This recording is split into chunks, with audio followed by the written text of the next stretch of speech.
So welcome to the Cyber Claus Cafe. I'm Deanna and Judy. We're Santa Nana's Holiday University, our different and unexpected point of view for holiday education. Today in the Cyber Claus Cafe, we're doing event design. This is one of our first real deep casual conversations about event design. It's a question that we get asked a lot in the sessions that we do. What do I do at an event? I'm an elf, I'm a Mrs. Claus, I want to do a solo event, I'm a Santa with a Mrs. Claus partner. What can we do that's new and different? So in this conversation, we are just going to have some conversations. We're going to present some tips, some ideas about how to approach event design. For many of you, it'll be a refresher and a reinforcement of what you're already doing, maybe give you some new ways to think about putting it in time so that you have everything done in the length of the time that the visit is. And then we're going to have some panelists. We are hoping that Ellen had some personal issues to take care of today, so she was going to try and make it, but she may not. But we do have Kelly Mitchell. Kelly Mitchell, we met in our Medina, Ohio session earlier this year, and she's going to talk about how she approaches her event design and a new venture that she has expanded because of all of this. And then Judy and Rick are going to talk about their event design as a couple clause. So that's what we're going to do. If you have questions along the way, Judy, you can follow the chat box, okay? So I can follow along with this presentation. But I want to start with a poll. And I think what I'm going to do, let me pause the share for a second. And I would like to ask each of you to answer the question, what your greatest challenge is when it comes to designing an event. So go ahead and answer any or all. That is your greatest challenge. Don't answer them all if they're all, if you can rate them the greatest challenge.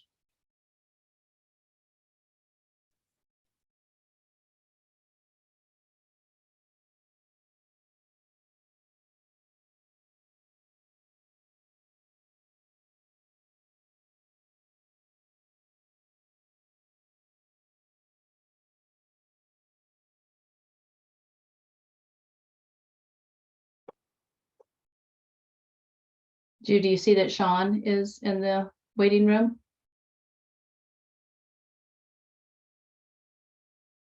Thank you. Okay. So I think you're all about done with the poll. Okay. Welcome, Sean. And so your greatest concern is there's a real close tie between trying to get everything done that you've planned and also adding something that you haven't done before. So let's hope that as we go through this session today, you're going to get some new ideas. You're going to hear from your fellow clauses, and something will spark, and you'll want to add that to this year. All right, it's actually a tie. All right, let me end the poll. So you see that? Do you see the results? Yep. Okay, cool.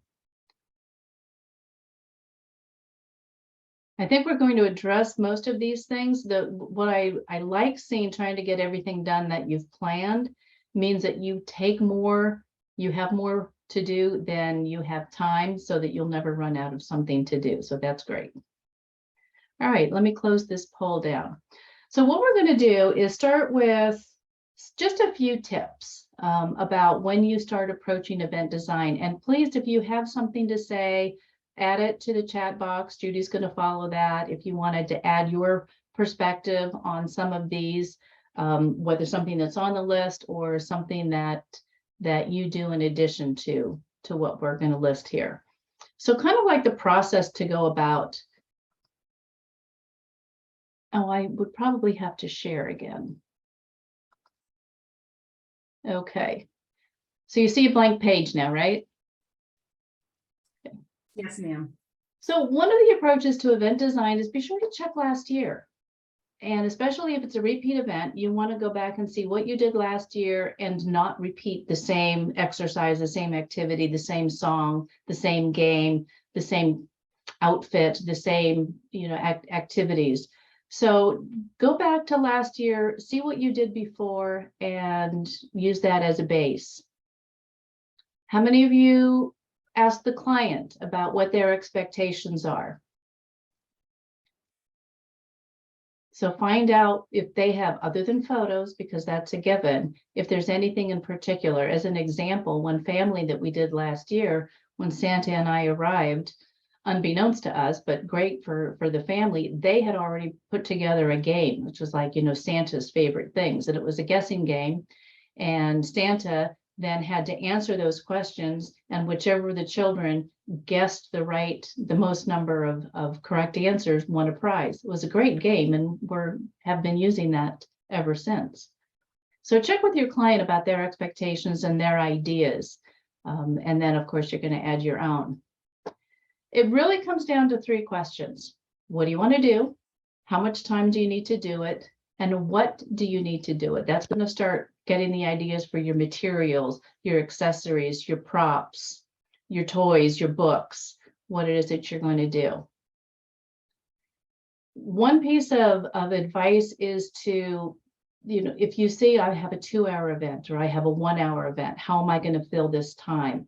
If you start breaking it down into 5-minute chunks, 10, 15-minute chunks, it gives you a much better idea about how to fill that time. And believe me, before you know it, that hour is filled, or that 2 hours is filled.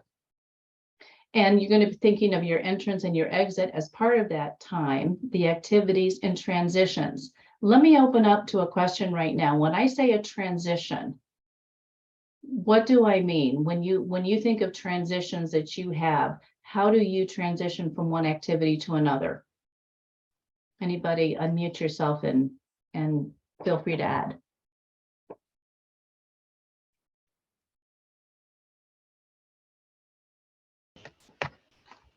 What one of our transitions, we do the reindeers, and we have the reindeer cards, and we get them and we ask them about the reindeers, and then we go right into the North Pole and answer all the questions there.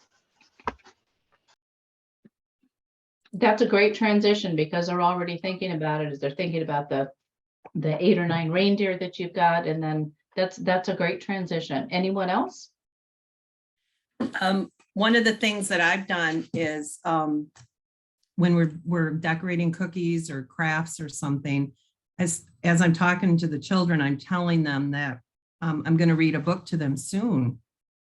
And then I go for a little bit more time. And then I make an announcement to all the children to please follow Mrs. Claus over to the chair, and we'll have a seat and we'll read a book together. And they're all, seems to work, that type of thing. Yeah. You're getting them anticipating the book. Good. Smooth. So it makes it go smooth. Smooth, yes. Anyone else? Yeah. Sometimes Judy and I we talked amongst her to me. Do you think they want to know this? She says, well, maybe they do. Or, we pique their interest, and then we turn to them. Do you guys really want to know this? And we can go from one subject to another. I think that's great. The setup. Awesome. Okay, so yes, transitions are also part of your time and your design, because you can really, I love the anticipating, reading the book and planting the seed about what you're going to be talking about next. That's great. A few other tips. You want to make your flow logical and seamless, so it doesn't feel disconnected. If you're hopping from one part of the room to another part of the room and then back to another part of the room, because you're going to do, whether it's decorating or you're doing photos here, or you're doing a game over there, or you're doing individual visits on your knee over here, it's going to eat up time and it's going to feel very disconnected, and the children can quickly get distracted. So as you put your event together and thinking about the venue, thinking about the room layout, all of these things, you want to make sure that you're doing things in an order that makes sense as well. Rehearse, that's kind of a given, especially when you're adding something new. And do you include style in your design, what you're going to wear? I realize this may be more for the lady side of the closets, but you're probably not going to wear your red velvet and fur if you're doing a workshop event or a cookie decorating event. You're going to wear, you know, clothing that's more appropriate to the event and the venue. So how do you go about deciding what you're going to wear based on the venue? Who has something to add for that? I look at the weather. Oh, the weather, yeah. The weather. I've if it's also a got nice another weather, idea that I think I was thinking today. I'm going to be working kind of exclusively for a bakery. And I think she's going to be doing gingerbread cookies. So today I was thinking an apron with the same cookies on it, so that Love I think it. it was a good look. Mm-hmm. That was something that I'm going to plan out, hopefully. Do I you love know? Do you know if you take gingerbread cookies and turn them upside down, you can have Rudolph? Think about it. You can make the legs, the antlers, and put a little red nose on them and decorate them upside down, and you can have Rudolph or any of the other reindeers. I'll have to mention that to some of the kids that aren't really listening to give them something interesting to talk about. Yeah. Ellen, with you in Florida and weather, you know, being a little bit more temperate, how do you go about designing what you wear for the event that it's going to be? Unmute. I'm sorry, unmute, Ellen. Hi. Hi. If it's, you know, if it's corporate, it's a no-brainer because they tell us what to wear. But if I'm doing a private party with a Santa, which I do some, I try to complement whatever he's wearing. But if I'm on my own, I look at the venue, I ask them, am I going to be inside or outside? Am I going to be both? What is it that you want me to do? Because if I'm doing crafts, I'm doing one thing. If I'm doing simply photos and stories, I'm doing something else. I'm wearing something else.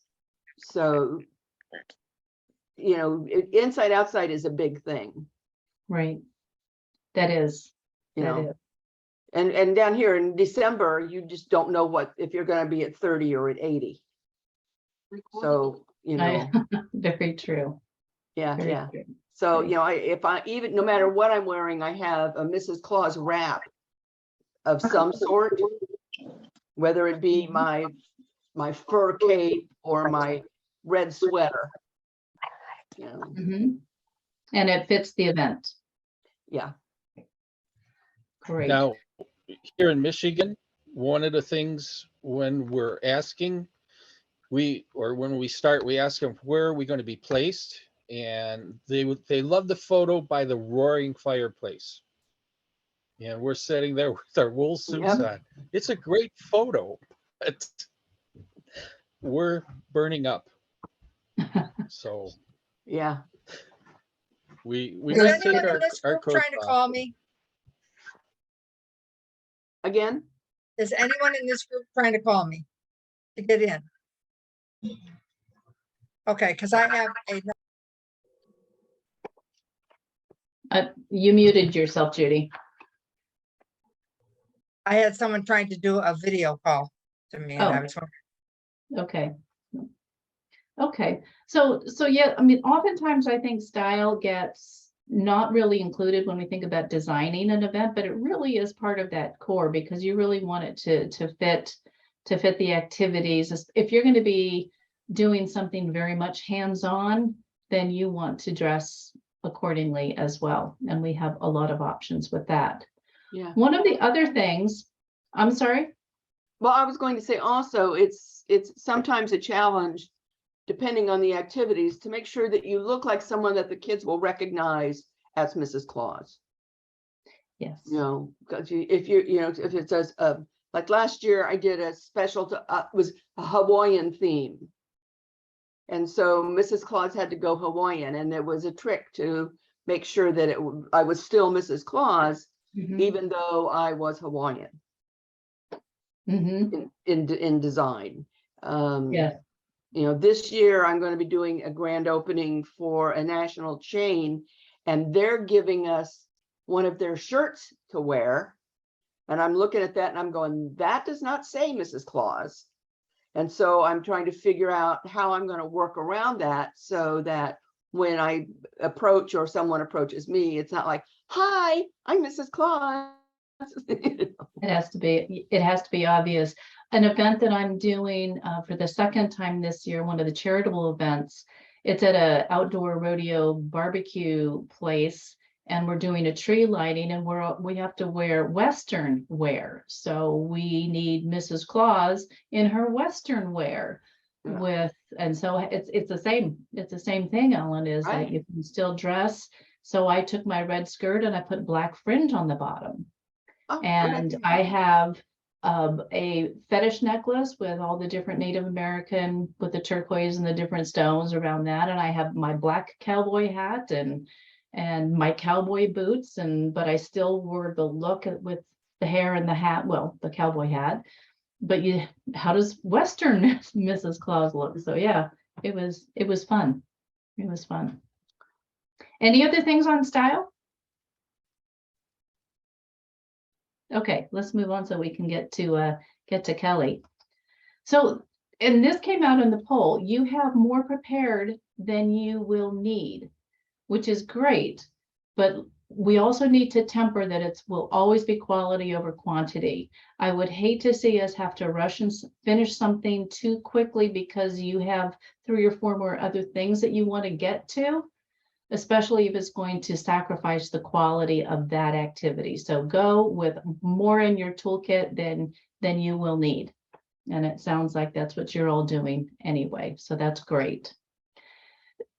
Paint your picture. It's a phrase we use a lot, is that you have to see that entire event in your own mind, as well as helping to describe it to the client so that they've got a picture of what that time, whether it's 30 minutes, 45 minutes, an hour, 2 hours, a whole day, whatever it is, you have to see it in your mind too. So when you can see it, you know that you can make it happen too, because that will also help you see what obstacles you might have as you're trying to go through some of these activities, things that might not work as well as you want them to, and you can address that ahead of time. Flexibility, we know that's a given. And then your entrance and your exit have to absolutely be fabulous. So it's not trying to figure out what you're going to do from the moment you're in the door. It's figuring out how you're going to come through that door or into that arena or into that ballroom or into that, that setting, as well as your exit, graceful yet still fabulous. What is the most spectacular exit one of you have had? Can I ask you, Joe? Mr. Eady? I'll put you on the spot. Yep. Yes, you may ask me. Oh, geez. I don't know. I don't want to put you on They're the all spot. spectacular. They're all, what a good answer. No, Can I break the ice here? yeah, Absolutely. sure. Go ahead, Rick. Okay. Our exit is not fabulous.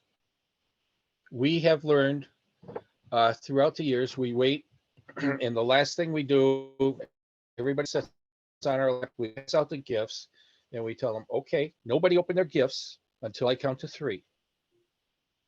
And then that's the last thing we do, count 1, 2, 3. They rip into their gifts, and as they're ripping into their gifts, we're going out the door.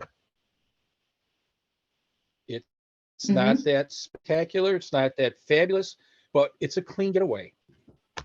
But it's fabulous because you've left them. I would say that it's fabulous. You've left them excited, active, doing what you came for, which is to get a present from Santa. And then they can look around and like you've left them wanting more.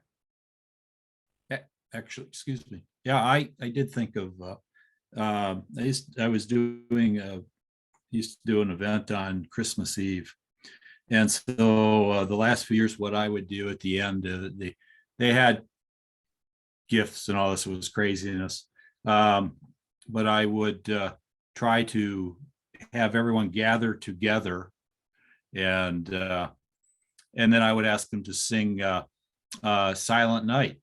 And what it did is it sort of quieted things down. They began to sing, and as they sing, I said, "You will sing Silent Night, and Santa has to go." And as they're singing, they get a couple verses. I wave, and I just then went through and waved, and then stopped at the edge. And when they finished, and just raised my hands and said, "Merry Christmas to all, and to all a good night," and waved and left. So that was my fantastic exit. I think that's fabulous. One more, exit or entrance that you think was, I'd like to hear from one of the ladies if they have. yeah. one. Mhm. I'd like to tell you about it was our very first year. We started in 2020, year of COVID. And we had a family event, and it was outside. We had a pickup truck that they set up, and they decorated the back of it for us to take photos. Well, we had a couple of little kids that were afraid of Santa. So Mrs. Claus came around the front of the truck first, and then Santa followed. And then we made our way to the back of the truck where the kids were sitting. And we didn't get real close at first. We kind of stood back a little bit because, again, one of the little boys was afraid of Santa. And so we just kind of talked to them. And then as we were talking and feeling that they were getting more comfortable, we, approached them and got to the point where we sat next to them and, got pictures or what have you. But two of the little boys that were there were afraid of every Santa that they'd seen. And they were about 6 years old. And I can tell you that before we left that event, both of those young men came back to Santa, not once, but twice, and sat there and talked to him for like 20 minutes. So that was our great entrance. Not an exit, but our entrance, our entrance we thought was a good one for our first time. And that was our first event. That's a great way to start out. Great way to start out. Awesome. Okay, so we've got start, finish, and everything in between. Couple of questions then you're going to start asking yourself is, what can I do? Mrs. Claus, Santa, Elf, any of these things. Icebreakers. There's going to be something that we're putting into the Facebook page after this with a couple of the icebreakers, like, what's your elf name? There's a meme going around right now called, what's your Grinch name? I'll try and snag that and put that up there. It's a fun way, but you want to have, like some kind of icebreakers. Already out on the Facebook page is something called the Curious Claus. Conversation starters. So you can ask and have conversations beyond what do you want Santa to bring you for Christmas this year, but to really kind of get to know the child and ask them their favorites and their traditions and how you answer certain things and about what they're doing to help mom or dad or grandma and grandpa. So it's a few pages of conversation starters. Stories or books. If you attended Shirley's last week with the story reading, it was phenomenal with some of the tips. But that's a great exercise. And you talk about building in some transitions, all of these different things. But one thing we want to point out at the bottom of the first column, there is a community service challenge. Stole this from Trish Schuler. She shared that she just saw a movie yesterday or the night before. Wasn't a Hallmark movie, so she's strike one right there, not watching a Hallmark Christmas movie.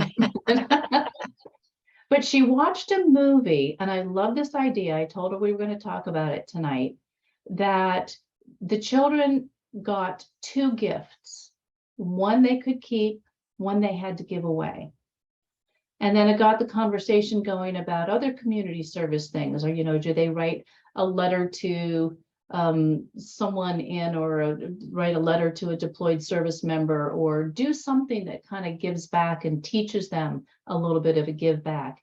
And before Kelly starts talking about her piece with her community service project, I'm just curious, do any of you have that kind of conversation with the children or with the families, or activities where part of it is the community service? Ellen? Part of my normal conversation with a child of an appropriate age anyway is, what did you do in your community or your church or your family this year that got you on Santa's good list? Great. How does And that go over? they almost always have something to tell me, and it's amazing. Sometimes they'll say, one little boy told me that he had his own food drive that he did. And somebody else said, I sat with a new kid at school. Sometimes they have to think a little bit. So it prompts them, did you do this? Did you do that? Did you love your dog when it was sick? Kind of help them a little. But most of them had something that they already knew, and all of them came up with something with a little prompting. And then we take that into, do you have any idea what you can do this next year to stay on the nice list? Very nice. Other thoughts, other ideas? Carol Deanna, Ward? we do a private house party every year, and it's the mother that runs it has an autistic child, and half of the party is children with autism, some are not, but they all bring toys for kids that will not be getting a lot of toys for Christmas, even though they know they're going to get a toy there. Then they bring a new toy for someone else. Someone else. I love it. It's teaching these children. Judy, you were going to add something. No, I was just going to add something, that there's two things that I was thinking of, and now I can only remember one of them, but a mind's such a terrible thing to lose. One of the things that I was going to, I was telling Deanna, I have put together a Christmas in July type of event, that if you were like at a campground or at a city park for recreations or whatever, where you might have a full week's worth of stuff. And I have not posted it yet on the site because it suddenly dawned on me, I have all these crafts. Some of them are super simple, that are all of the same theme. And the theme I chose that for this particular one was snowmen. And some of the crafts are ones that the parents will throw away at the end. And, at the end of the week when they go home. And some of them are ones that they may want to keep. But I decided that I need to take a picture of the craft and post it next to, like, Monday, I'm going to make styrofoam cup snowmen. And have a picture so that I remember what it's like, and also so that the kids can see it and have an idea of what they want it to look like when they finish. So some of my ideas are, if you're doing a craft, have a picture of it there, first to remind you, and it's like, oh, these are the steps I have to follow. Step 1, step 2, and put one together before you do it. Because then you may find out, oh, I really need to put on the scarf before I put on the eyes, or something like stupid like that. But anyhow, so that is one of my pieces of advice to help your event go better and to help you look more feel more confident, and have it run more smoothly. And when I think of the other one, I'll let you know. Yep, that's great. Other thoughts about community service, what you're doing or what you would like to do?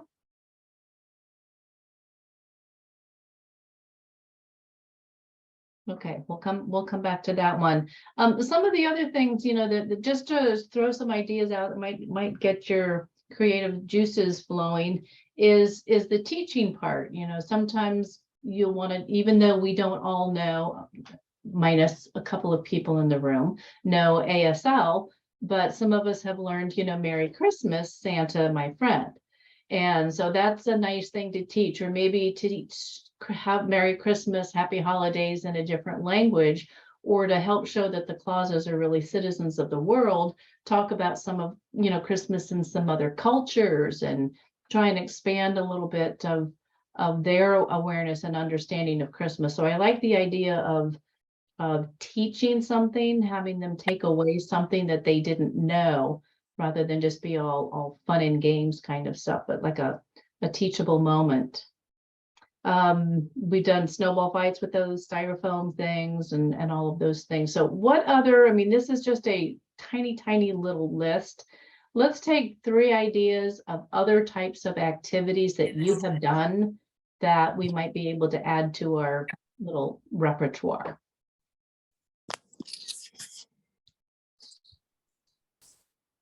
And if you don't volunteer, we call on you. I have something, Judy. Hi, Cam. Hi. A lady that with her house had burned down and she was at an event and she made some cookies for me for the Santa's reunion we had last week or so. And it's a cookie with the outline of a Christmas tree or Santa Claus, whatever. And at the bottom, there's M&Ms stuck in the icing. You take a little tiny paintbrush and dip it in water, and the M&Ms will paint pastel all over the cookies. The kids loved it. The adults loved it. The Santas took up all the chairs and table space to paint their cookies. But it was a really good activity, and it helped this lady out. Nice. Love it. When- Another idea? When we were in Atlanta in the springtime for Ibris, we had the reindeer games. I don't know if a lot of you guys went to the reindeer games, but we had Mitch and our president of MEPS. They were going against each other. The higher Santa, Mitch, and they had a dozen eggs, and some were hard boiled, some were not, and they had to crack one on their head. And right before they started, they had the first egg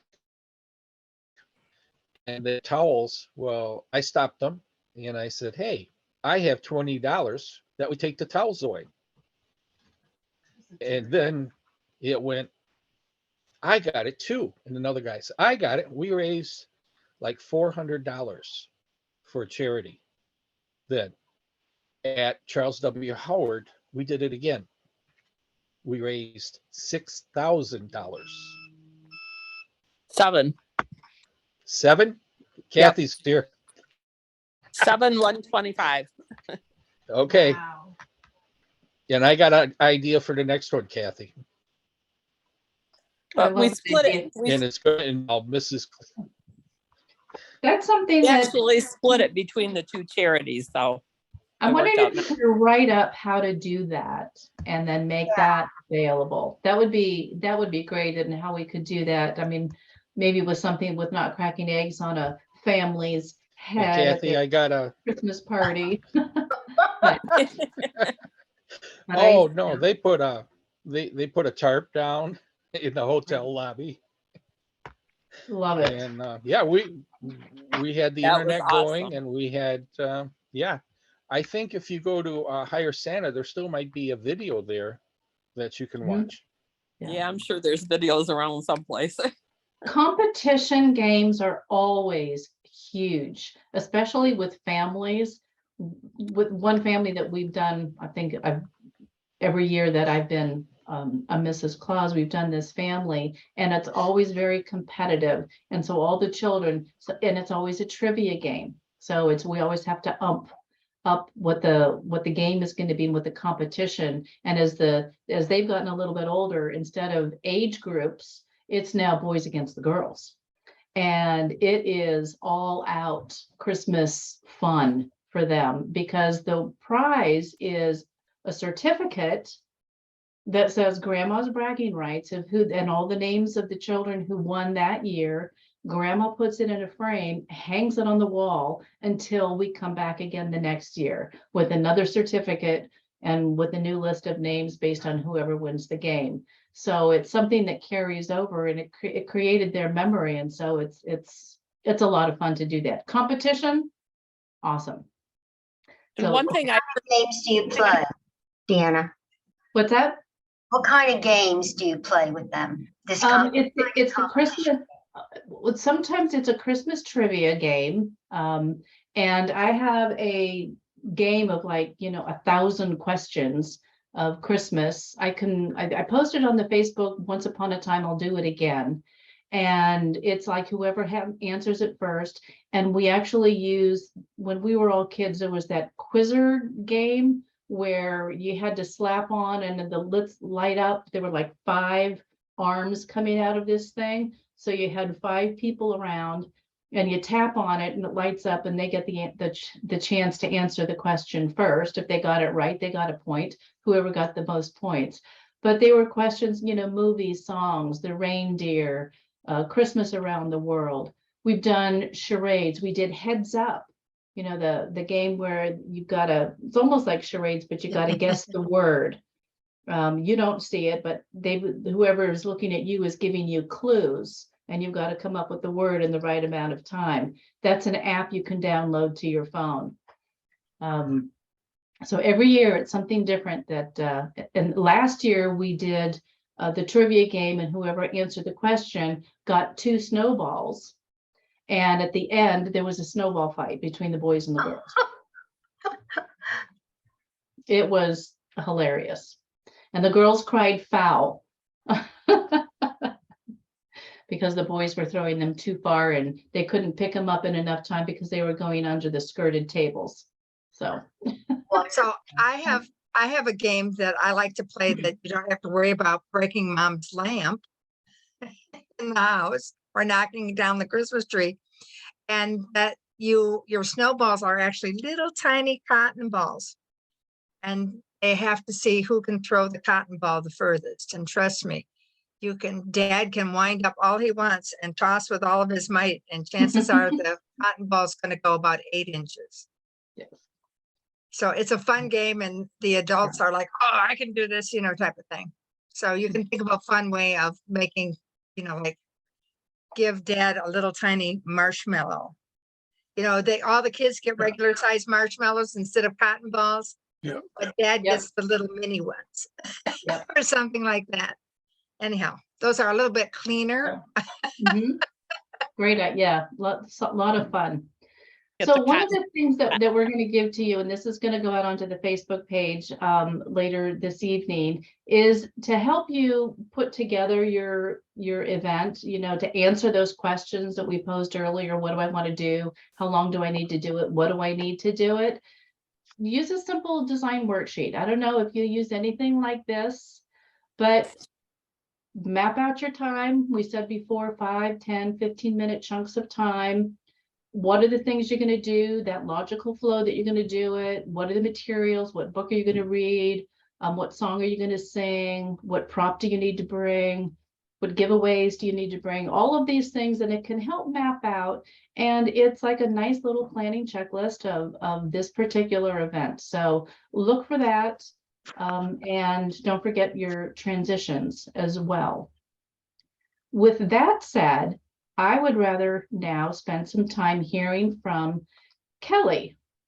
And Ellen, unfortunately, wasn't able. She was going to tell us about how she designed a tea party. So we'll try and get her doing a conversation on the Facebook page about how she approached that. But we asked Kelly and then Judy and Rick to talk about their approach to designing a particular event. And so Kelly, are you ready? And then when you tell me, I can open up that document that you sent. Yes, ma'am. Okay. Any questions though, before we move into hearing from Kelly?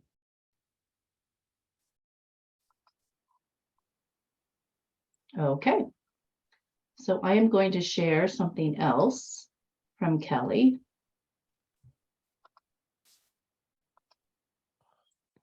Everyone should see this. Got it. Okay, Kelly, it's all yours. Okay, when I became a Mrs. Claus, one of the things that I wanted to do was do a do decorating cookies with Mrs. Claus. And we did an event last year, the Sergeant's Toy Drive down in Detroit. And the lady down there, I was talking to her about, hey, what do you think about maybe doing an event in July, Christmas in July, having me come down and do some cookie decorating or, something with the kids. And she really liked the idea. So she contacted me, I think it was in June, and said, hey, do we still want to do this? And I was so excited. I said, yes, of course I do. So what we did was I put an event together, and we did it for it's called the Outdoor Adventure Center in Detroit. It was a 4-hour event. We advertised on Facebook, Instagram, and at the DNR, they had a flyer in their lobby saying, Christmas in July, decorating with Mrs. Claus, come down and see us. It was our kickoff for the Sergeant's Toy Drive. They also advertised us on their webpage, and you could go on their webpage and sign up, or when you got down to the DNR, you could get to a wristband and get in and able to do this decorating with us. So what I did is I went to Gordon's, and yes, I cheated. I bought some pre-cut Christmas cookies, and I baked 216 cookies, which was equivalent to about 100 cookie kits. So the cost of the admission was $10 per person, or they could bring a new toy and then they could decorate cookies with Mrs. Claus. Now, when they got to us, they had to have a wristband bracelet showing us that they paid either online or at the door. So we knew that, they weren't just coming in off of the trail there. We got them in, we had tables all set up, and the families would come in, they would pick up their cookie kit, and I'm going to go over what all was in that.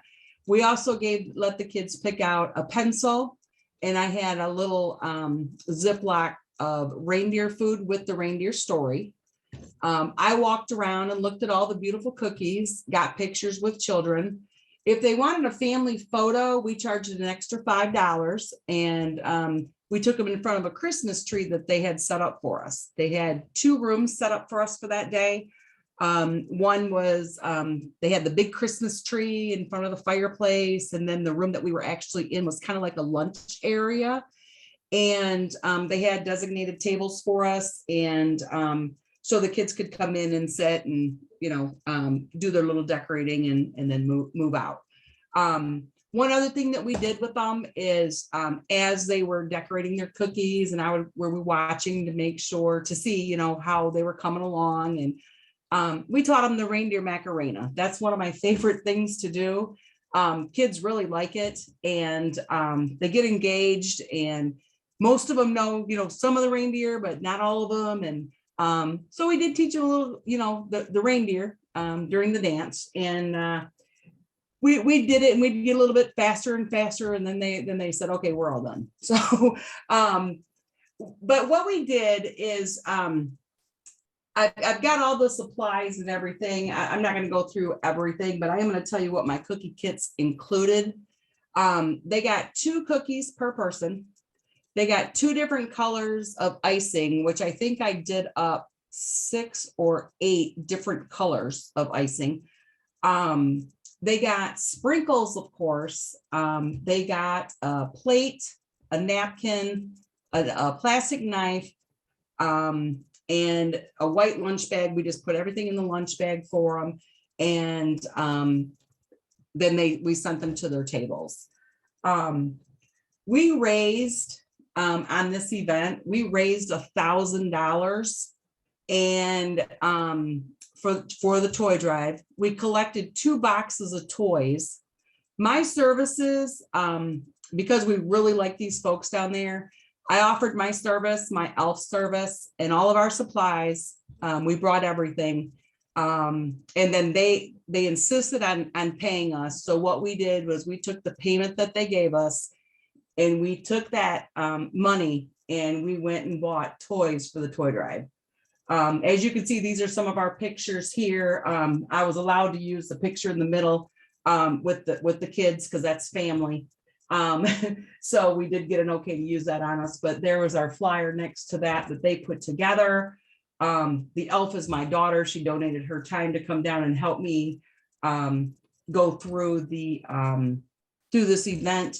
And so we were really proud because we did, like I said, we raised right about $1,000.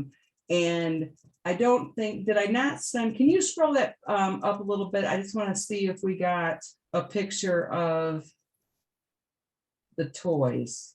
Okay, there's the one. There was 2 boxes like that. We decorated some boxes and took them down with us. And that was one of the 2 that were full when we were done. And Deanna, if you can scroll down a little bit further. And these are just all the preparations that we did. This was my kitchen afterwards. That's the finished product with the bags. If you'll scroll down some more, I don't know if that goes into the next one. Or maybe I didn't send the picture. Nope, I guess I didn't. But what we did was instead of giving the money back to the outdoor adventure, I talked to the lady down there and I said, listen, I want to know, do you want me to go shop, or do you want me to just give you back all this money and you go shop for the toy drive? And what I did was I went ahead and went out, and Walmart had some really good sales over the summer. And we have a Christmas room in our basement, and I'll attach it just so you guys can see it before Deanna sends this out to everybody. But we got, think about it, $800 worth of toys in my basement that we are going to take down November 25th to the Sergeant's Toy Drive this year. So it was a great event. My total cost was about $100 for materials, give or take. And I just want to say it was well worth it. I think we landed a spot as their forever Santa and Mrs. Claus for sure. We were doing the event again on the 25th, where we'll have, this time Santa will be with us. Santa will be out in the atrium area taking pictures with kids, talking to them, asking them what they want for Christmas, whatever conversations they'll have. And then I will be back in the other room, which will be directly across from Santa. And we'll do another Baking with Mrs. Claus again this year in November. We'll do it November 25th and the 26th. So we're hoping that it's a huge success for the Sergeant's Toy Drive, so that they're able to provide as many toys as they can to the kids of Detroit. So. Kelly, can I ask a question real quick? Did you do this all by, Absolutely. how many children? And did you have any assistants to help you? The only assistant I had was my daughter, and I kid with her all the time, and I tell her, you're my little elf, and she says, no, I'm not. But she's very gracious, and she did come down to help me. She got the kids their kits, and if people needed help. And a lot of folks thought we lived there or worked there because the pop machine kept taking their money, so they kept coming to her saying, can you give me back my money? She said, I'm with Mrs. Claus. So, but yeah, that was it. It was just her and I, and we got in there, we got everything set up, and she kept the line, kind of rolling. Like I said, it was a 4-hour event. And the only thing that I wish we could have had was, okay, we're going to have a class at, 10 o'clock when we started, or 11. And then the next one is 12. But it worked out for us because it seemed like we'd get a group through and then another group would come in. So, and the only thing that I would change is I would buy my cookies already made. Because it took me all day. I took that Friday off work and all I did was bake. And that 216 cookies is a lot of cookies for a Friday night. So, but that's really the only thing that I would change. we thought it went on, it was a great event. Kids seemed to have fun. Mhm. And I told them that, the folks that did come through, that we'd be back in November. And so hopefully they'll come back to see us. Thank you so much, Kelly. Before we have you talk about your jammy clause, Yes. since we're talking about events right now, it would be a good lead to just have Judy and Rick tell us about their approach for their Santa and Mrs. Claus event. Okay, real quickly, there was a Yes. question in the chat and they want to know, would you be okay with Kelly with sharing your list of your materials? So they have an idea. Absolutely. Yes, that's one of the Okay. things after this. Kelly made this available so that when I send the follow-up email, this will be attached to it. Okay, Great. I think that it could be very helpful because here's your how-to. Here's your how-to do this event. It's awesome. See, and I was thinking those little plastic containers would have come from Costco or Sam's Club or something like that, but much cheaper at the Dollar Tree. The other thing, let me show you real quick while Judy and Rick are getting lined up. Of course, it's somewhere else.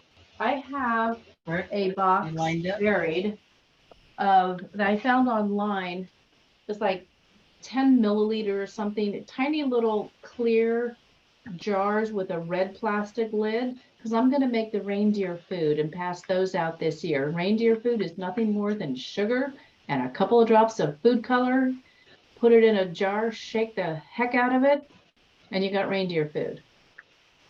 So that's same with Grinch, with the Yes. Grinch deterrent. the You Grinch put- deterrent. Yeah, so you have little baggies with sugar in them, and then you put in a drop of blue and a drop of yellow, and you seal it, and then tell the kids they have to grind it all together, and then they have to put that outside so that the Grinch will stay away Love it. and not take their presents on Christmas Eve. The Dollar Tree also has the colored sugar during the holidays. So if you wanted to, depending on how much you need, Mhm. they do have 4 different colors because I use that in my reindeer food as well. Cool. Rick and Judy. Just so All everybody right. else knows, I did list a really cute gingerbread book, and it is a Christmas book called Gingerbread Pirates, where Santa eventually comes and changes them all into the little plastic like soldier pirates and stuff like this in the end. But they're very, very cute. The head of the pirates loses his foot, cracks off, and so they stick a toothpick in it, and he becomes a peg leg. Anyhow, so it's listed in the chat. Oh, that's cute. I like that. Okay. What do we do? Well, when we get a prospective client, we tell them the things we can do, and I send them an email message. This is what we have the ability to do. What would you like to see? And then I will call them, and when we're booked, we will call them again, and we ask them what their expectations are. And then we will tell them what we need. And one of the first things we do is we walk in the door and we get pictures, family pictures right off the bat. Because that's the hardest thing to get. The kids are all excited, especially they're waiting for the toys. Hands are clean. And their hands are very clean. So if there's any cooking, cookie decorating or anything, we take care of that. We get them first. And then we usually start with a song. We try and get them sing a song when we first get there, get them calmed down, get the pictures, and then we talk about the reindeer, and we Judy might read a story. We have a couple stories. And somebody said they go out and they get the secondhand. We are trying to corner the market on the night before Christmas because it was brought up to us that one of the neat things to do is when she reads the night before Christmas, if we have one that's an inexpensive one that we got in a secondhand shop, we just leave it. We sign it Merry Christmas, Santa and Mrs. Claus, and we leave it for the family. We're still collecting them. So we read the book, and there's a lot of banter that go back and forth between Judy and I when she reads the book. And then we bring up the reindeer. And one of the things, we have a book that shows what they always ask, well, where are my reindeer? And the reindeer are always at the North Pole. And they says, what are you doing at the North Pole? The one thing they're doing is the reindeer games. Now, that brings another book out that shows them what the reindeer games are and how important those reindeer games are, because it gets them ready to pull my sleigh. Then we have puppets. I have a puppet. It's really fun. You got to think of a unique name if you're going to use a puppet. My puppet is called Ishkabibble. And then I ask him, do you want to know how to spell that? And if you know Steve Gillum, he has some things that are called jumps, where you get the kids to jump, scare them. And You got me I on that asked, one. yeah, You got me with Ishkabib. yeah. For those of you that don't know, I ask them, you want to learn how to spell it? And they go, yeah. I go, repeat after me, I-S-H, and then I yell out, kabibble, and put my hands out. And yeah, they back up. So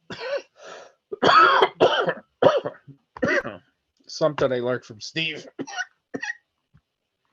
Then we might do any of the white feather or the alarm. Do you know what the alarm is? That's another jump.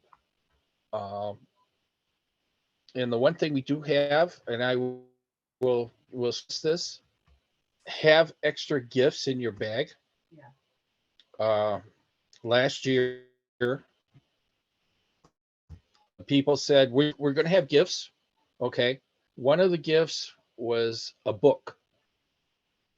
And the girl that got the book, the look I got, because she thought it was from Santa. And everybody, all the other kids got toys. And I pulled her up. I couldn't leave. I pulled her up and I tried, let's look at the book. Let's see how nice this book is. And she was so heartbroken. So we have a gift for a boy and a girl. In case that happens again, we're going to have an extra gift. So have something like that in your bag. Then they get them, and we get them sitting on our knee, asking them what they want for Christmas. One of the things I have, and I don't know why, it took me 3 years to find one. It's a see and say. Do you guys know remember the old see and say? Okay, I take the see and say, and I pulled all the stickers off. I take the batteries out so it doesn't say anything. And I put new stickers on, and the stickers are socks, underwear, books, and your choice. And you get the teenager that says, well, I don't know what I want. Okay, here, pull it. And whatever it lands on, that's what they get. And it's pretty good. Okay, I found 6 of them today. Went to the So if you guys want, yeah, I found 6. I couldn't believe it. So that would be something. Your turn. Come on. She's got to get unmuted. Okay. The one thing I like to do, I like to incorporate the adults as well as the children. So I got a story from Becky Stratton called The House That Santa Built. And I had pictures made up so that each adult holds a picture and they have to make the noise that's on the back. And you'd be surprised how many guys don't smooches out to another guy holding a card that's posingly a girl, but it's the kids follow directions no matter what. The story is no matter what you do, everybody's welcome. And the kids just love that. They know that their parents can be just as goofy as they can be. So, and then after we do that, we hand out their presents. And then, like Rick said before, we kind of quietly sneak out the back door. Now, with the house that Santa built, we have been asked numerous times we want to do that again. Yeah. So that's a repeat. We're getting repeats. Where it works great with one family. The one, Judy, as you were talking about that and having the adults make the sound of the book, one of the things, and I see the note too about the reindeer Macarena. I think we can model that one for you. And that comes courtesy of Robert Sawyer, who goes by Santa True. One of the other things that he introduces in his Christmas Performers Workshop is acting out the 12 days of Christmas. Have any of you done that? Okay, I found the 12 days of Christmas, some clip art, free clip art. So there was some very affordable, printed out 8.5 by 11 pages, had them laminated down at Staples. And what it is then is, on the first day of Christmas, my true love gave to me. We all know the song, but on the front part is the picture of the 2 turtle doves, and the back part is the phrase.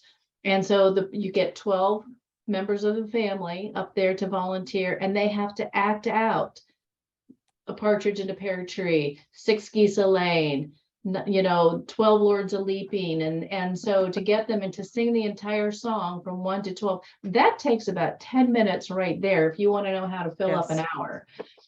But it's a hoot, especially getting Dad up there, whose job was the 5 golden rings and just the melodramatic kind of thing. So if you want to know more about that, reach out to me. I'll share how we kind of make that work. It's a blast if you've done that or been a part of doing that. We did it at a church We're Christmas. doing that. Know your family. It was a huge hit with one family. It was a bomb with another. See there? Oh, So- we did a new one with Santa.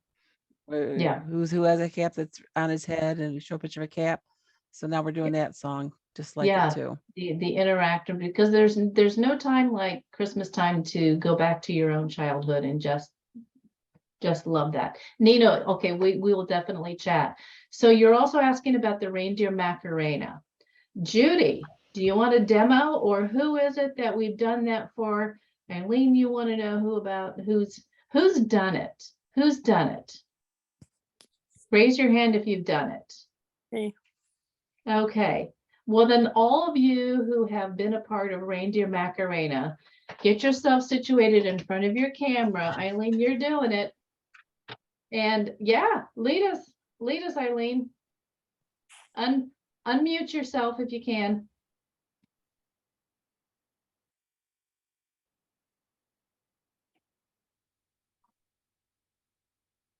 Nope, not quite. Okay, so while you're there you go.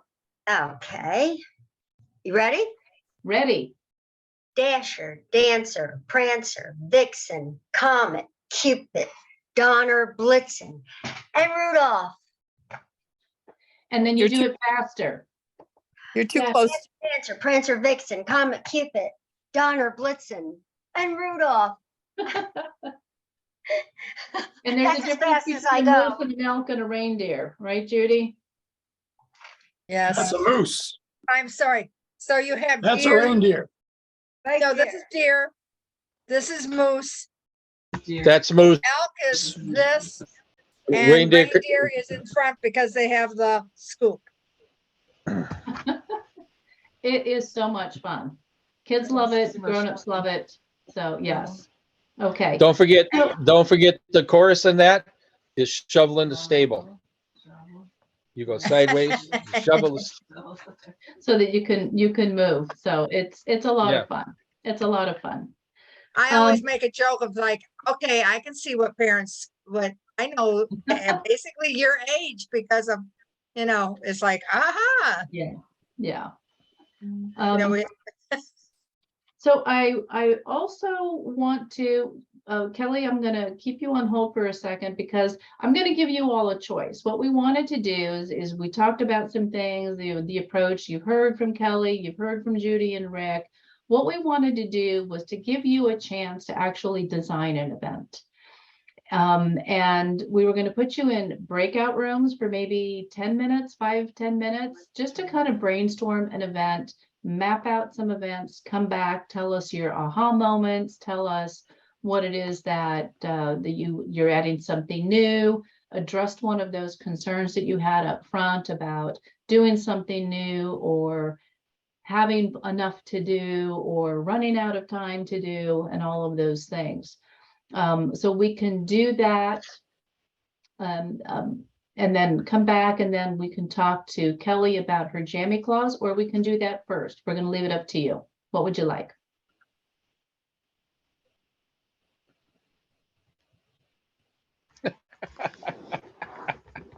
Okay, so somewhere there's, I'm not going to create another poll for this.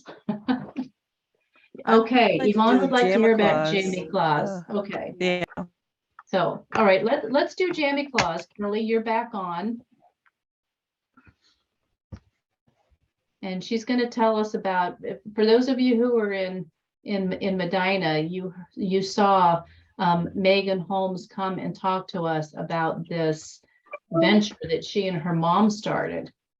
And it's really taken off. She was also in Atlanta in April. And she was at another event at the, and she was, I thought, did she go to Michigan? Was she at CW Howard? I'm not sure. No, she went to the MAPS meeting. She went to the MAPS, right, Kathy? Didn't she come to you? I'm not sure. I can't remember. I've been to too many summer. Okay. Okay. So let Kelly's going to give us just a quick insight about what she has done with Jammy Claus. Are you back with Okay. us? Yeah. Yep, I am. Sorry about that. As Deanna said, I attended Santa Ana University where we learned about Jammy Claus. Now I had a 3-hour drive home and all the way home, I just kept thinking, how can I do this? How can I make this my own? I've got to try it. We worked with a homeless shelter last year in Detroit. It's called COTS, and Santa took presents down, and when I got back from Santa Ana University, I called COTS and I said, I would like to adopt you guys for our pajama drive this year. And the lady asked me if I was going to do pajamas for just children or for everybody at the shelter. So of course I said, well, everybody, can't leave anybody behind. And I did this in July. So I've been in contact with her, every couple of months, asking, reminding her, hey, listen, we still want to do this for you. So in July, what I did, I sent out Christmas cards along with a flyer that we had made up to friends and family. I also posted it on Facebook about my pajama drive. We want to make sure that the families knew that no one is left out on Christmas. I'm a crafter, so every Sunday from June 1st till October 16th, I go down to our local farmers market and I sell my crafts.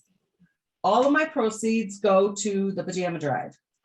I have a sign on my table also that states that all my proceeds go to the COTS shelter for the pajamas for the children on Christmas Eve. When folks buy from my table or just inquire about the sign, I want to make sure that they knew that I am a Mrs. Claus and what my mission was. I received some cash donations from folks. I made about $500 selling my crafts. I had a lady stop at my table. She was a regular. She'd come by either, she'd always tell me how beautiful my stuff was and, maybe buy a pot holder or whatever was there. And she came by a couple weeks in a row, and then finally she asked me if I had a business card. So I handed her my Mrs. Claus business card, and about 4 days later, I received a call from an 80-year-old lady that my customer had given this card to. Now, she ran a nonprofit, and she was asking me about my cause. She was just so very intrigued. We continued to talk a few more times, and she said, listen, I'm going up north next week, but I really want to meet you when I come back. So I, of course, agreed to meet with her because I knew I could learn a lot from this lady because she'd been running a nonprofit for years. She called me when she got back from up north, and she said, I have 60 pairs of pajamas for you that I want to donate to your cause. Now, between Carol, the lady I was talking about in this story, a few friends and a family member, I now have 100 pairs of pajamas. Now, what we're going to do is we're going to go down on Christmas Eve with our pajamas, cookies, maybe some hot cocoa, and maybe a candy cane inside a red vinyl book bag, and give these gifts to the folks at the COT shelter. What I want to say about this is do not ever underestimate a conversation. You never know who's listening and who can help you. I'm in the process now of starting a nonprofit because we want to serve all year, not just the holiday. It's just really a big burden, not a burden, but we just want to do this. In the picture to the left, that's just one bin that's full of some of the pajamas that we were donated. Over off to the other side, you'll see the red vinyl book bag, and I went to the Dollar Tree. Dollar Tree is my favorite store if you haven't noticed. And I bought these little tags, they're heart tags. And I have a cricket. So I put on there, love Mrs. Claus, because that's who these are from. Santa brings the toys. And when we learned at Santa Ana University about this pajama project, I had so many different ideas. How am I going to get pajamas, and how am I going to get this to get off the ground? And I wanted to put them in stockings. Well, stockings are too small, so I went on to Amazon and I bought these red bags. And like I said, I went to the Dollar Tree and bought the little tags to go on them. And we're going to stuff them with, like I said, so these pajamas, and then maybe some cookies, just something so kids will, have something warm in their bellies, the hot chocolate, the cookie, and wake up on Christmas Day. How many people on this call as a kid got those pajamas on Christmas Eve and woke up Christmas morning with your brand new pajamas and, something from Santa? Yep. Or in our case, Mrs. Claus. So that's what we're doing this year. And I'll continue to do this because I love the idea. It also, I just want to add one more thing, Deanna. I don't have it in my presentation, but I had another lady call me. Her dad was 82 years old. He just recently passed away. She donated 55 lap quilts that we will be giving away also to a children's home in our neighborhood this year. So we started with one goal, and now we've got, we've done 3 since July. So Kelly, how do you know what sizes to have for the pajamas? I mean, I could be at a homeless shelter and if someone hands me a size 12, I'm SOL.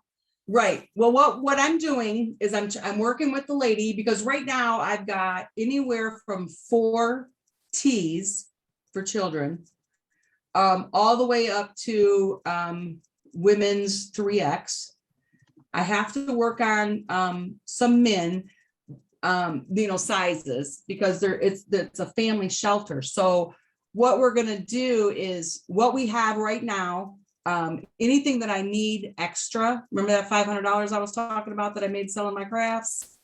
Yep. I'm gonna take that and buy anything else that we'll need in the different sizes. So, and I, like I said, I'll have a conversation with the lady that runs the shelter and try to get, different sizes, what, do we need like a lot of the 14, 16 girls, or do we need extra large men's, or, that type thing. But we'll have enough for everybody. And the number of the people that are in the shelter, remember I said I have 100 pairs of pajamas right now? There's 100 people exactly in the shelter. So it's just Phenomenal. amazing. Talk about things working the way they're supposed to, Kelly. Yeah, because like I said, don't ever underestimate a conversation that you're having with somebody. And that came from a conversation at a table at a craft show that got me all of these folks to the lady that, gave me the 60 pairs of pajamas. So I've shared the link. It's jammyclaws.com, and Megan and her mother, they have brought to life the story that has been in their family for over 100 years, that Mrs. Claus has a job at Christmas time, and it's to deliver Christmas pajamas on Christmas Eve. And Megan has I think she's a PhD in childhood education and social work. And between the two of them, their broader mission is not just about giving pajamas on Christmas Eve, but how to empower children and have them to grow up in a society where they feel valued and they understand that they can give and receive unconditional love. So encourage you to go out here and learn more about it, and then you'll be even more impressed with what Kelly has done in less than 5 months since class in Medina. So if you're curious at all about that, and then Megan would be happy to tell you more. So I love that kind of a cause. And that's back to the community service.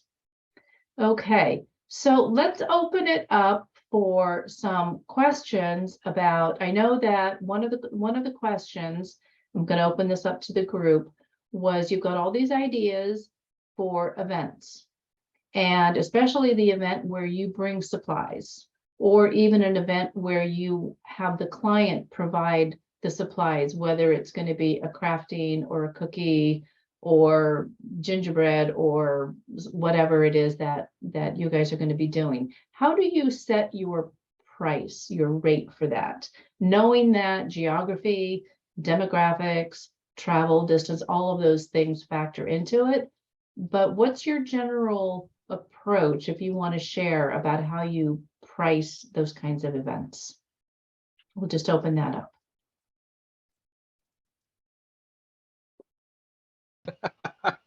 It's a tough one. And it starts with, it depends. Well, we took Conahan's class first, and in his book, he's got a formula. And it just so happens that's what we were charging. Seems strange, but yeah, I just pulled it. But if you're on Gig Salad, I learned this by, I really didn't mean to, but this is a thing to do. Create an event. Go out there and say, I need a Santa for December 12th. And you're going to get a lot of Santas in your area saying, yeah. And they're going to say, just don't put a price down. They're going to tell you what they charge and see how you match up. And that's one way to do it. But we're right even. We've been told when we were first doing it that we are well under what we should be charging for a Santa and Mrs. Claus together, a couple. But we're happy with what we charge. Now, that's the she'll bottom go line off on right there. herself. That is the Huh? bottom line. That's the bottom line, that you're comfortable with what you're charging and then what you're getting. Yeah, and I told you this before, we try and give the people we either meet or exceed their expectations. Exactly. Cool. Another, Scott Becker, you've been kind of quiet. Is he still here? There you Yeah, are. I'm You still didn't think I here. was gonna call on you, did you? No. How do you approach your rate setting? Basically, um, and I've been told I don't charge near enough for what I do. And I do operate solo, sometimes with a missus, but that doesn't happen very often. But it is, I do try to be competitive, but it's hard, especially with like one photographer that gave me a very good start. I just cannot bring myself to charging as much as I do others. And people will tell me, no, you have to keep the same rate for everybody. Well, sorry, can't quite do that. But it is surprising. You find out what the market will bear. Sometimes you will be surprised at what the market will bear. But you never know until you ask. Yes, you might get turned down. Just gonna say that. But don't cheapen yourself, because if you, as a Santa or Mrs. Claus, say, well, I can do it for $20 an hour. People may think, what kind of a Santa or Mrs. Claus am I going to get for $20 an hour versus $120 an hour? So you have to know your value. Yes, you have to show your value, but you have to know to yourself, I am valuable. I bring something to the party and I am worth it. And I can show you that I'm worth it. Yes. And Thank you, Scott. That was perfect. I was going to ask Marie, you've been a little on the quiet. Oh, Susan, you and then Hi. Marie, you have. Sorry, I kind of Not required watched. to speak. So I am so new to this, like 2 weeks. So I don't even know what to charge. I'm doing one gig, I'm doing a volunteer, the one gig is only $50. I am also like the nicest person in the world. Even without the suit on. So like monetizing things has always been a challenge for me. Yeah, I don't even know where to start, because I don't know another Mrs. Claus in the area. Well, we're going to connect you with that. How close are you to Raleigh, Durham? Oh, that's me. That's where I'm at, Raleigh. Yeah. Oh, well, then you need to find Susan Lebkes, Lebkes. Okay. Okay. And she will become fast friends. Oh, good, because and I do have, I don't know who said they have puppets. I actually have a bunch of puppets that will be wearing elf hats. Okay, so yes, we're going to talk in the next day or two, or even tonight, and I'll give you some names and some contact information. Absolutely. And okay, so you're on the learning curve, and you will learn quickly. So something else from the ladies? I know, Ellen, you do some solo. If it's not a corporate event, which sometimes tends to be more fixed kind of rates that are set by the company. I'm not sure for your solo events. Unmute, you need to unmute.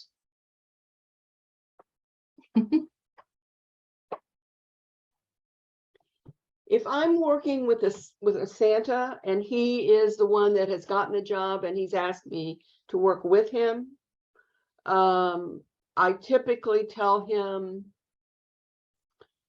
that I want as close to what he's getting as the customer will pay. But I kind of do leave that to him, because it's his job. He found it. he knows them, I work with one Santa quite a bit. And most of the time when I go with him, it's someplace that he's worked before. So the first time I go, I let him set it. And he's been very good with that. If I go back, then I tell him, all right, this is what I want. And I tell him that based on what I got from before. And I generally up it a little. And so far that's worked fine with him. If I'm going solo, the two big words are, it depends. Everything from free to 125 an hour. Depends on who I'm doing it for, what I'm doing, how many children I'm doing it with, So if it's a not-for-profit, a school, a church, it's generally free or really cheap. If I'm doing it for a law office, they're going to pay me. Because I And sure yes, pay them.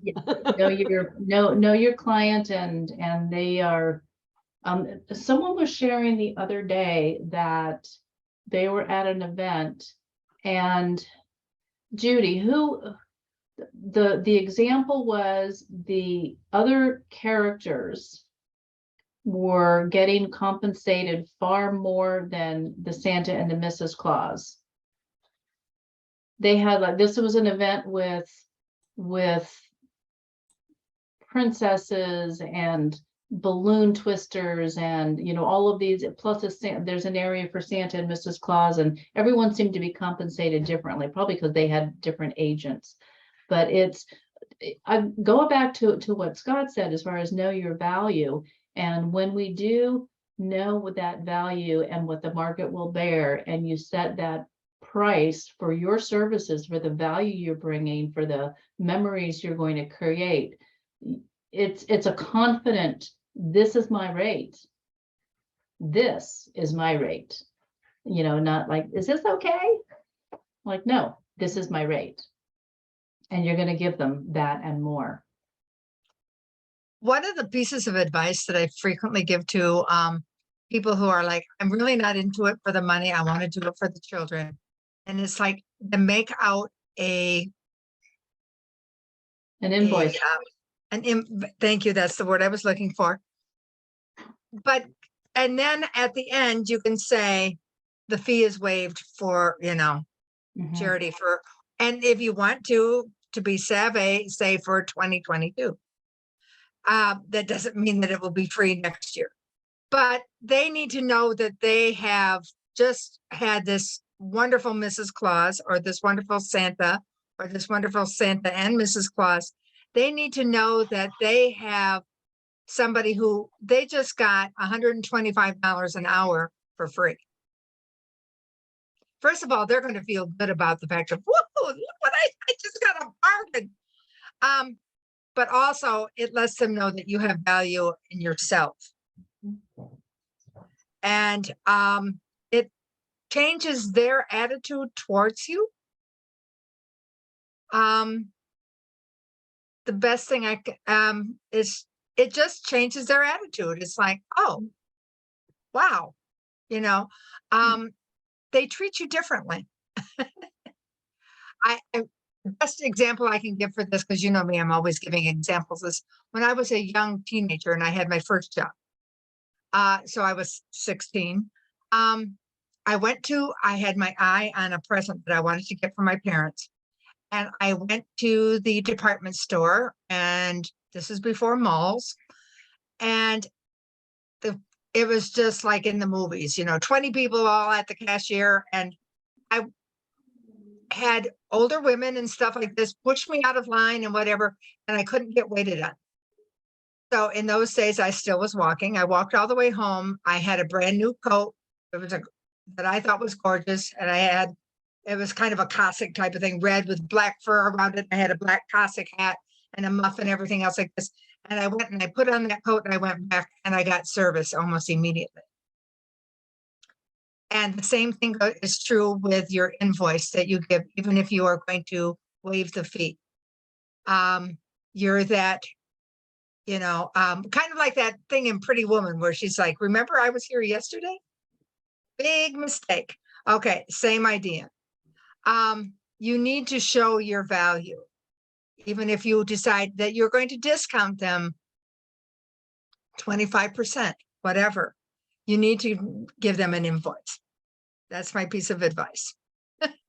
Because we are professionals in this. It's not a hobby for us. This has become a business as well as a passion for us. So if we see ourselves as professionals because we have invested money, first of all, in our clothing, in our outputs, in our insurance, in our background checks, in our accessories, in our props, in our books, we have invested financially in that. We've invested time in this, and your time has value to that. We have invested a lot of different areas, and so has our family, to support us in all of this. So you want to keep that in mind too. And so you are worth every penny that you ask for because of what you have brought in to help you deliver that great event, that great memory for the family. So.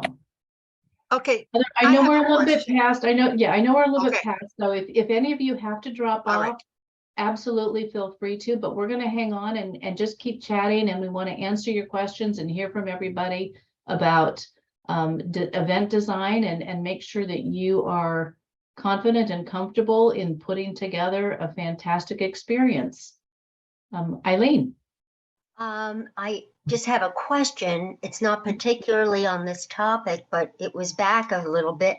And I was wondering if the Santa that was talking about jumps, the alarm, what is it and what are they? Can you give me a little more information? Yeah, that was me. Steve Gillum does it. I learned from him. The first one was the alarm. Santa's going through this beautiful home in 1864. Huge. You set the scene. A huge Christmas tree, 30, 40 feet tall, big bulbs on it. A winding staircase going up. I started to get busy taking the gifts out. And all of a sudden there was whoop, whoop, whoop. That was an alarm. The first year they had an alarm. I had to hurry up and run out the door. And I went back to the North Pole. And Bernard said, "What happened?" I says, "I was there.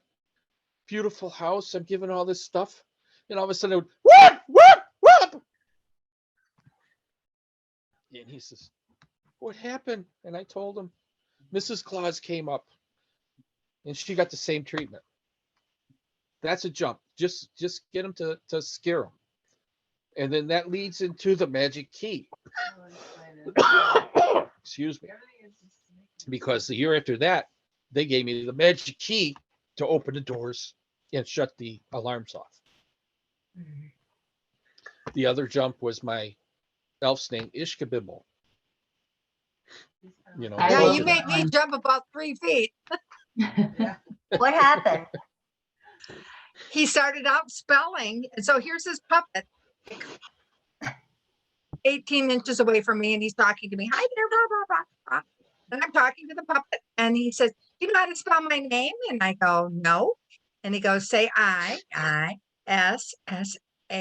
And then he goes, "Capello." And I'm like, I was through the ceiling. I just about wet my pants. But anyhow. I have had people wet their pants. Oh no! Yes. Oh no! Oh no! Yes. I But have one it last was- question.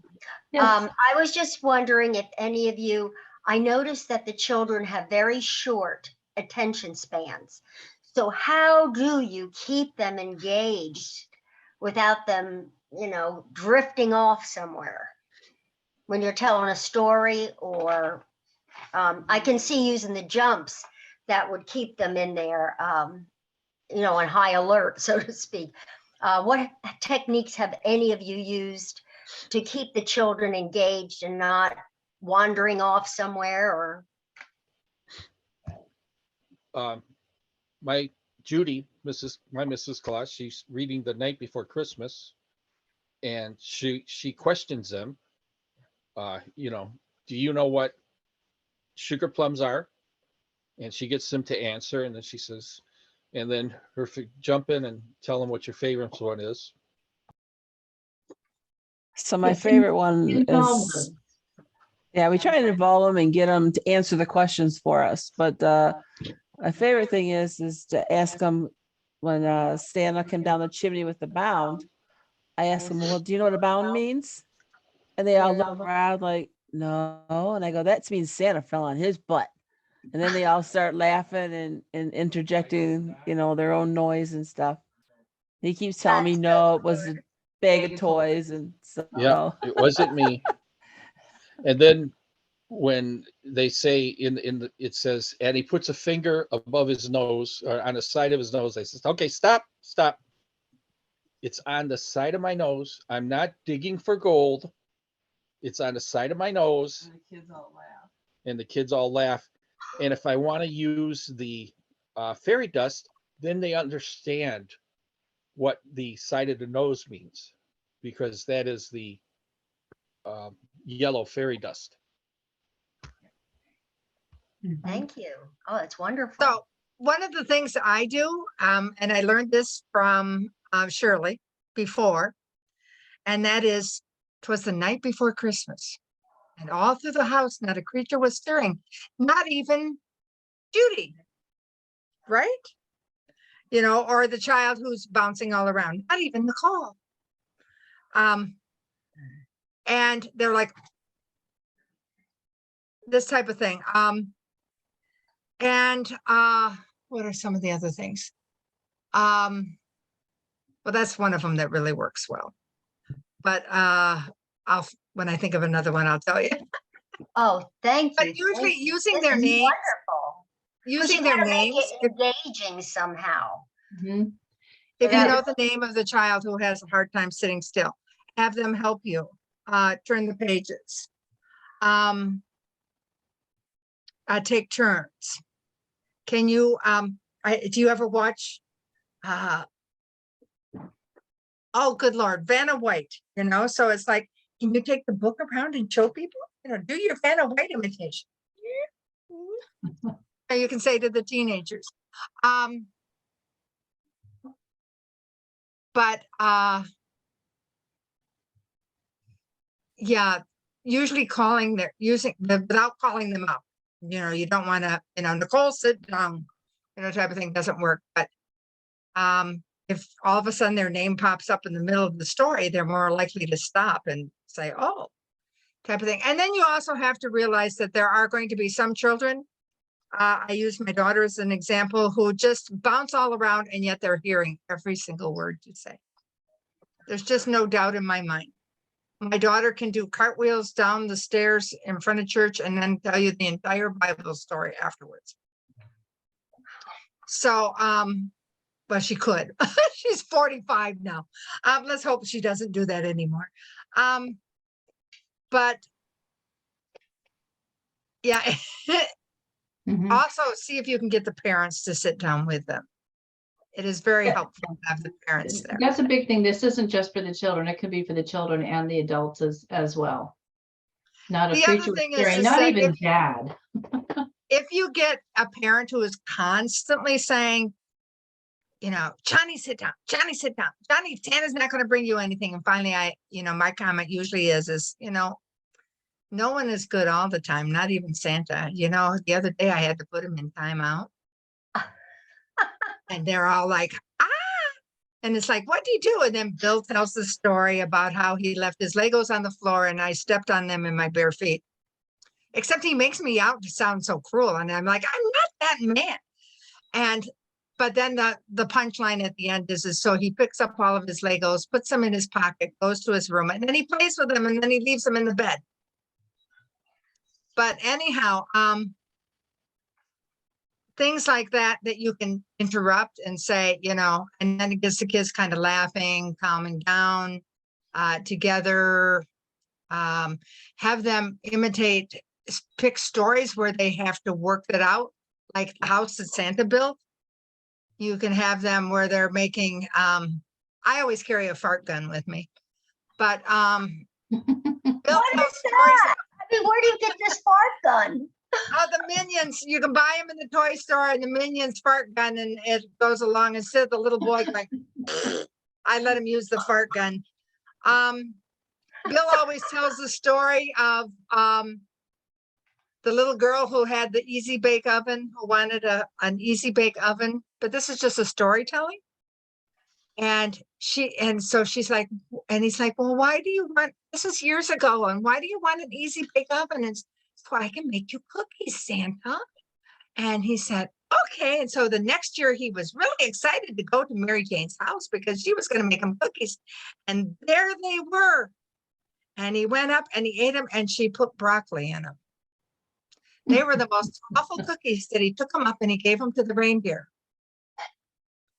Big mistake. He said, I had to ride behind them the rest of the time. And it was on Dasher, on Dancer. Oh. And all the kids were supposed to help with the farting sounds. They thought that was hysterically funny. That's what, Anybody from 15 to 8 really likes the fart sound, maybe 2. It's once they start learning that farts bring them laughs, little boys never stop farting, I swear, even during football games when they're adults. Thank you so much. I Answered my question. I That tell is 'em- wonderful. when I go and they ask at the end, I say, listen, I don't want any more chocolate chip cookies, please, because I share my cookies with the reindeer. And throughout the years, I like the reindeer to have oatmeal raisin. It's better for them because I found out the reindeer the chocolate just gives them gas. And the kids. I was thinking worse. Some animals get diarrhea. And that's why I don't think we want a diarrhea gun. Well, No. last year in Virginia, when we were there, we went to the Christmas house and there was a Ukrainian lady there. And she asked me, she says, when you fly over Putin's house, I want you to do a Putin on him.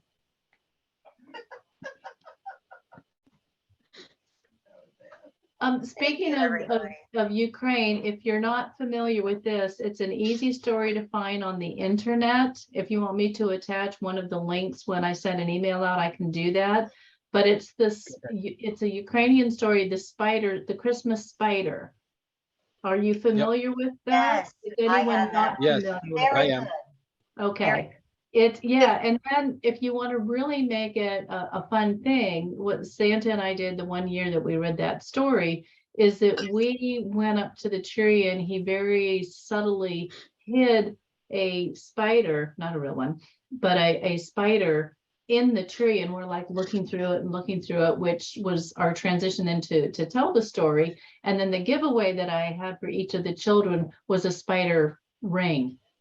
That I got off of Oriental Trading or someplace like that. So the internet is also full of very short cultural. That's a good time right now to buy those. Yes, it is. So I still Well, have some of those actually, after Halloween is a good time. after to buy 'em.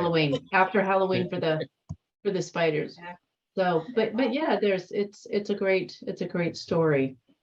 So Eileen, something another new? way to do the jumps is like Steve does one where he's talking very softly. And it's like when he tells the white feather story, for example, it's like, and do you know what happens after that? You jump out of bed, you run downstairs, and by that, because you're whispering so softly. And then you go, you jump out of bed, you run downstairs, and they will all jump. So, especially if you're soft, right ahead of it. Yes. Do you go Mr. Gates, you've been kind of quiet. I didn't know. I'm sorry, who was Rick? You want to were learn something new? I'm working on Absolutely. something new. Did you ever think what the reindeer give Santa for his birthday? You have to know that the reindeer, it takes them about 4 years before they start growing their antlers. And their first antlers, when they fall off, they're cherished. It's like the humans with the first baby shoes, they get them bronzed.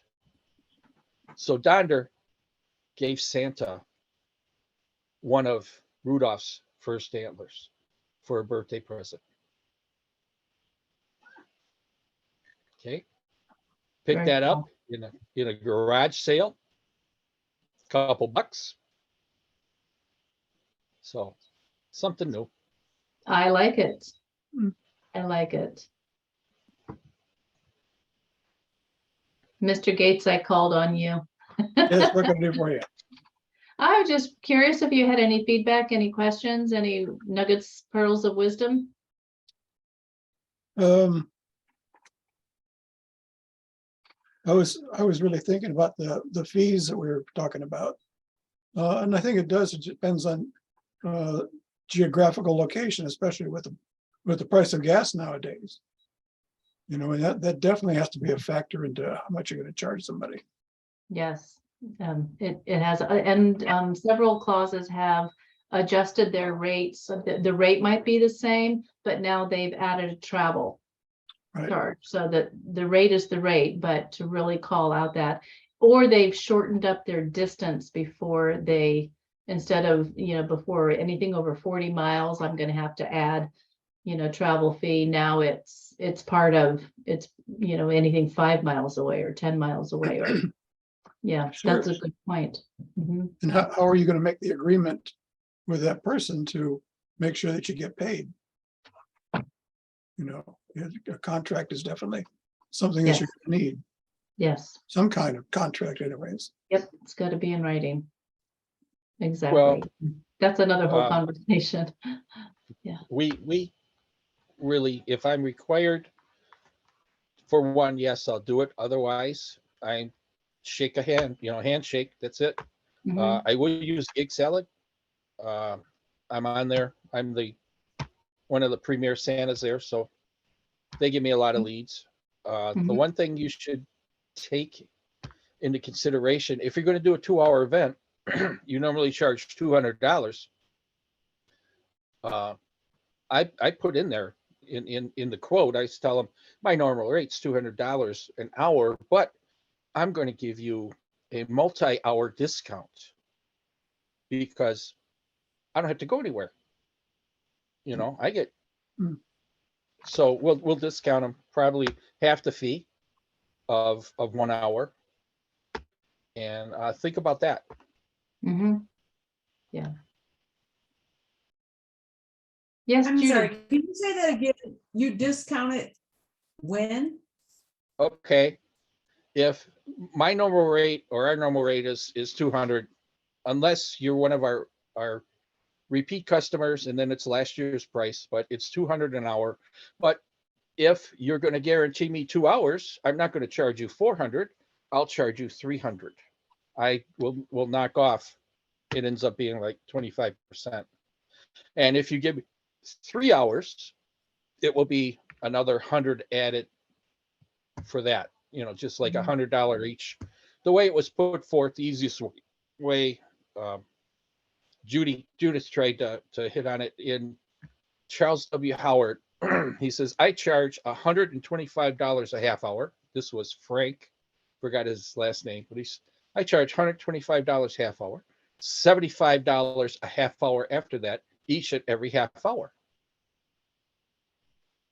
So he already gives them the break, and it figures out to be, hey, that's my rate is $200. That's what he charges for an hour. Mhm. So if you're going to do a 3-hour gig, you're not going to charge them your full rate for 3 hours. You're going to break it down. Give them a discount. I'll do the same thing with my photographers, doing that. If I'm going to be there for 6 or 8 hours, maybe the first 4 hours full rate. After that, it's discounted, because really I don't have to go anywhere. I'm right there all day. Thank you. That's great information.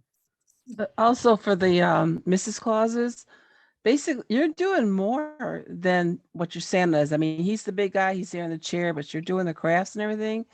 If you're on your own, you deserve as much money as they get an hour. So I wouldn't be afraid to charge $150 an hour, and then add in a fee if you're baking cookies, if you want charge them, let's say it cost me this much for cookies, and add that into your price. Mhm. So I mean, Exactly. and then for some visits, like if it goes a couple, if he's 150, I charge 75 because basically for home visits, he is the big guy. But when you're on your own, you deserve the same amount of money that a Santa would make, if not more. Because I've talked to other Mrs. Clauses that live in Georgia. Their Mrs. Clauses get almost twice as much money as their Santas do because they're in higher demand. So don't sell yourself short. You're just as important. Actually, a lot of you are prettier than the Santas. So you do deserve Hey, it. hey, hey, hey, hey, watch that. I remember one Santa, it was at school, he was saying that he charged $250 for both of them. I'm just making up a figure, but he charged $250 for both of them. But if he came alone, he charged $300. And they wanted to know why he charged more if Mrs. Santa didn't come. And he said, because I have to do more work without her. That's the Santa we like. And, and it is recognizing, it goes back to the value conversation. We as female performers do not get a discount on buying entertainers insurance. We as female performers do not get a discount with our background checks. We do not get a discount with tailoring or having our clothes made for us. We do not get a discount for all of those things. So why should we discount our contribution to a great event and a great, a great memory? So go So- knock your socks off. So when you're planning a craft or whatever, it obviously seems that you're going to have to do a certain amount of, well, a lot of pre-planning. And the fact that, okay, I'm going to have 15 kids, I'm going to need 15 kits of some kind. It's going to cost this amount of money. This is my total that I got from Dollar Tree or whatever, which is no longer $1, it's $1.25.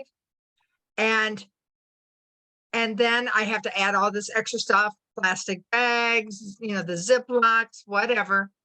And then you're going to have to divide that by 15. And then add that also plus all of your gas money that you're spending going to the store and picking up all this, your time. Kelly says that she spent like all night, the entire Friday evening baking cookies. That takes a long time.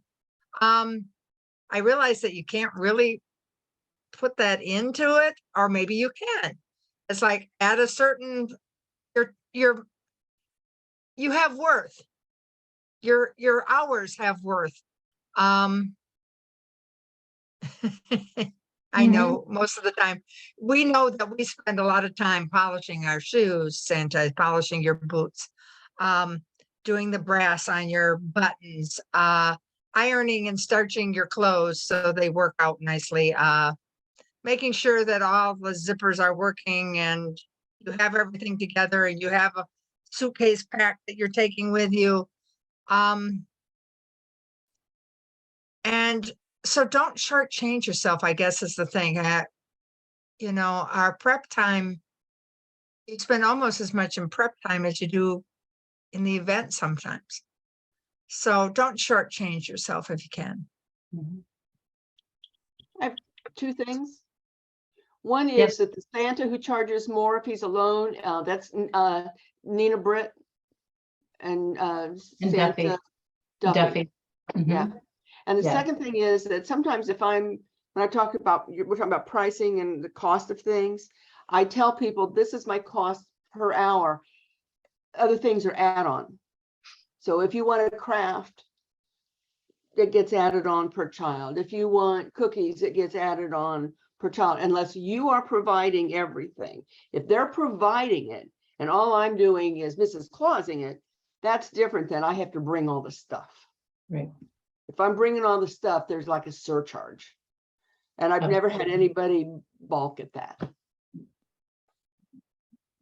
They all say, that seems fair. I'm like, Yes. okay. Thanks. Okay. Anything else? I want to stop the recording. We can just keep on chatting for as long as we have things to talk about, but I want to officially end the recording so that we can start to convert this. And what will happen is I'm going to convert the recording. We upload it to YouTube. And so you'll get the link and we'll post it on the Facebook page so people who didn't have a chance to sit in can hear all of these great ideas that you've been talking about, and hear Kelly's and Rick and Judy's awesome approaches to event design. And we're also going to send Kelly's document where she spoke out about how she put that, and it has the great how-to list of all the supplies you might need. If it will be helpful, I'll send the slides and the slides that we put together about here's one approach. And like I said, there's also going to be on the website, but I'll attach it as well, but that event design worksheet so that you can just print it out and play around with what you want to include in songs and activities and materials to bring, just to help keep you organized, because that's our job, to keep you organized so that you can be fabulous. On that note, Judy and I are gonna say thank you for joining us in the cafe tonight, and I'll stop the recording. Merry Christmas.